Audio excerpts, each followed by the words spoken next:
Hello दोस्तों, जय हिंद। This is Amita. Welcome to study with Anuraj. स्वागत है आप सभी का आपके अपने चैनल स्टडी विद अनुराज पर। तो दोस्तों, हम एनसीईआरटी कवर कर रहे हैं और हमने कल 4th चैप्टर का जियोग्राफी के फर्स्ट पार्ट कंप्लीट किया है और आज हम उसका सेकंड पार्ट में कंप्लीट करेंगे 4th चैप्टर। तो चलिए देख लेते हैं पहले हमने कल क्या पढ़ा था। हमने कल मानचित्र पढ़ना स्टार्ट किया था। चैप्टर का नाम है मानचित्र और इसमें हमने ग्लोब और मानचित्र में अंतर को देखा था, उनके उपयोग को देखा था। इसमें हमने मानचित्र में भौतिक मानचित्र, राजनीतिक मानचित्र और थीमेटिक मानचित्र के बारे में पढ़ लिया था।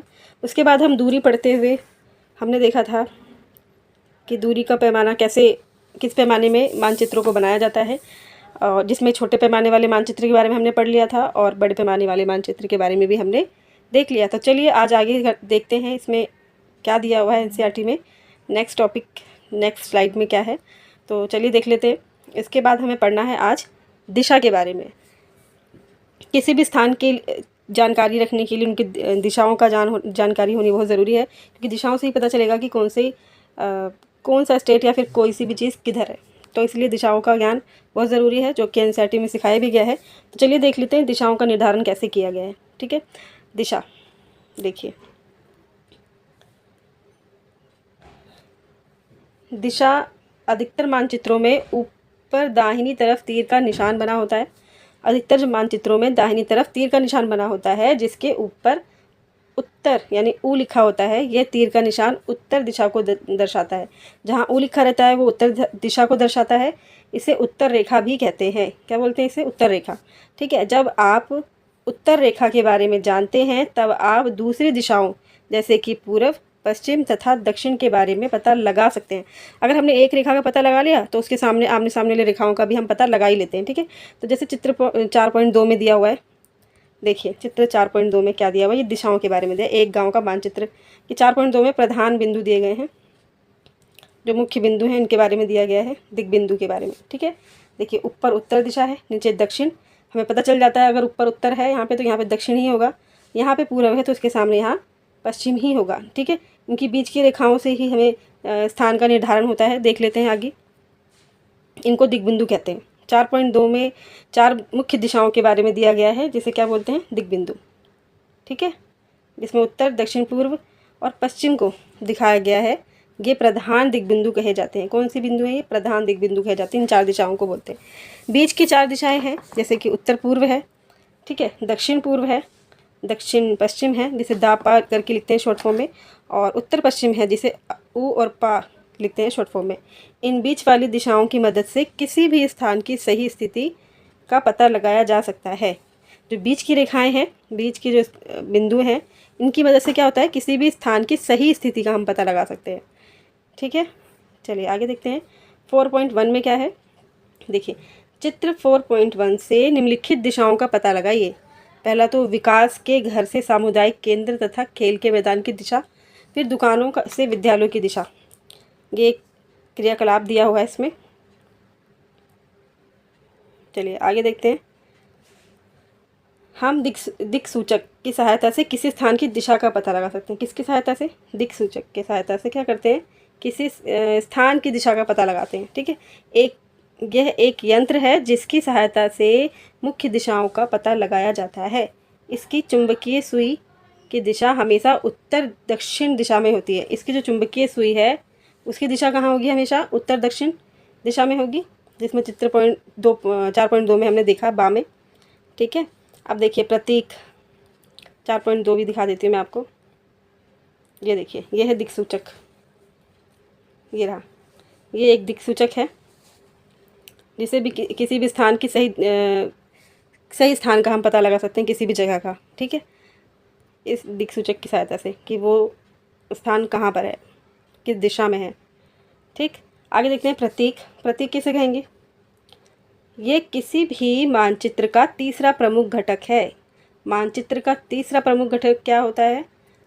प्रतीक। किसी भी मानचित्र पर वास्तविक आकार प्रकार में विभिन्न आकृतियों जैसे कि भवनों, सड़कों, पुलों, वृक्षों, रेल की पटरियों या कुओं की सहायता है। कुएं को दिखाना संभव नहीं है। आप किसी भी मानचित्र में इन चीज़ों को कैसे दिखाएंगे? भवन, सड़क, पुल, वृक्ष, ये सब चीज़ें कैसे दिखाएंगे? संभव नहीं है। इसलिए वे निश्चित अक्षरों, छायाओं, रंगों चित्रों तथा रेखाओं का उपयोग करके दिखाए जाते हैं। आपने मैप में भी देखा होगा कि इन चीज़ों को तो वास्तविक रूप में नहीं दिखाया जा सकता मैप पर एक कलर के द्वारा, एक निश्चित रेखाओं के द्वारा इनको दर्शाया जाता है मैप पे। ठीक है, दर्शाए जाते हैं ये। फिर ये प्रतीक कम स्थान में अधिक जानकारी प्रदान करते हैं। अब इन प्रतीकों से क्या फ़ायदा है? ये प्रतीक कम ही जगह लेंगे लेकिन अधिक जानकारी हमें प्रदान करेंगे। इन प्रतीकों के इस्तेमाल के द्वारा मानचित्र को आसानी से खींचा जा सकता है। अब इन प्रतीकों के द्वारा क्या होगा? मानचित्रों को आसानी से खींचा जा सकेगा। इनका अध्ययन करना आसान होता है। अगर आप एक क्षेत्र की भाषा को नहीं जानते हैं तथा आप किसी से दिशाओं के बारे में नहीं पूछ सकते हैं, तब आप इन चिन्हों की सहायता से पता लगा सकते हैं ना।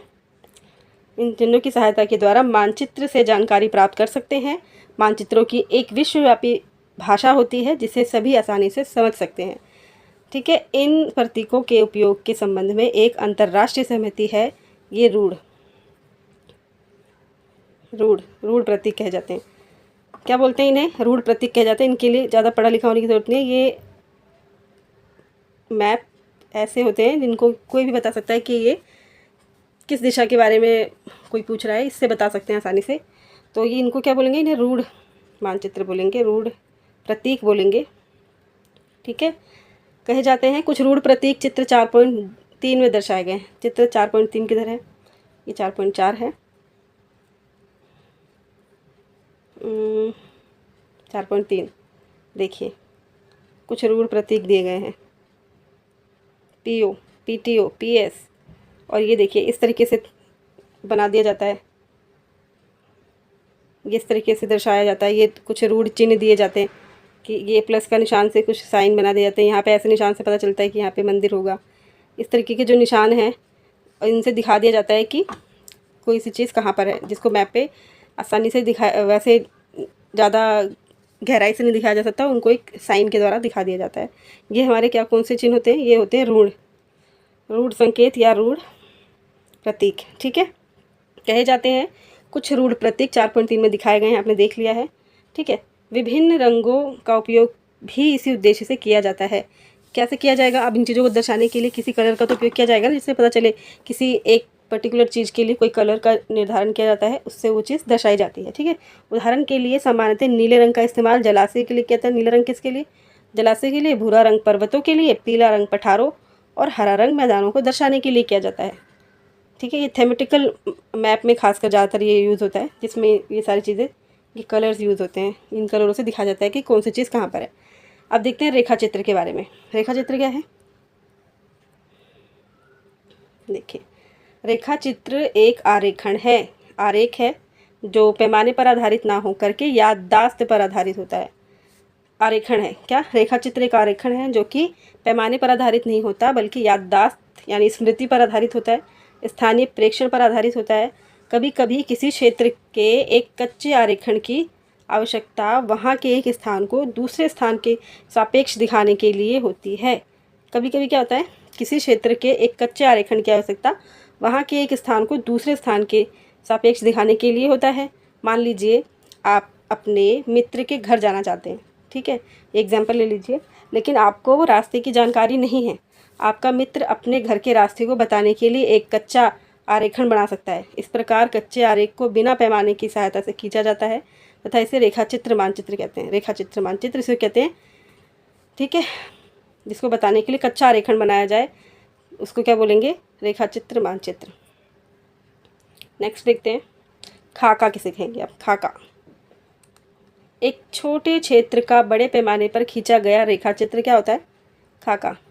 किसे बोलते हैं? एक छोटे क्षेत्र, एक छोटे से क्षेत्र में बड़े पैमाने पर खींचा गया रेखाचित्र। छोटे से क्षेत्र पर बड़े पैमाने पर खींचा गया रेखाचित्र क्या होता है? खाका बोलते हैं। तो खाका तैयार कर लेते हैं। ठीक है, एक बड़े पैमाने पर मानचित्र से हमें बहुत सी जानकारी प्राप्त होती है, लेकिन कुछ ऐसी चीज़ें हैं जिन्हें हम कभी कभी जानना चाहते हैं, जैसे किसी कमरे की लंबाई चौड़ाई जिसे मानचित्र में नहीं दिखाया जा सकता। उस समय हम लोग बड़े पैमाने वाला एक रेखाचित्र खींच सकते हैं, जिसे क्या बोलते हैं? खाका, ब्लूप्रिंट। ठीक है, ये हो गया हमारा मैप। ये इसके क्वेश्चन है। ठीक है, ये हम 1 लाइन में कंप्लीट कर लेंगे क्वेश्चनों को भी। तो आज हमारा 4th चैप्टर भी फिनिश होता है और अब हम हिस्ट्री से उठाएंगे और वन लाइनर सबके कंप्लीट करते जाएंगे। तो आज के लिए वीडियो में इतना ही। वीडियो में एंड तक बने रहने के लिए thank you so much. Bye, take care all of you.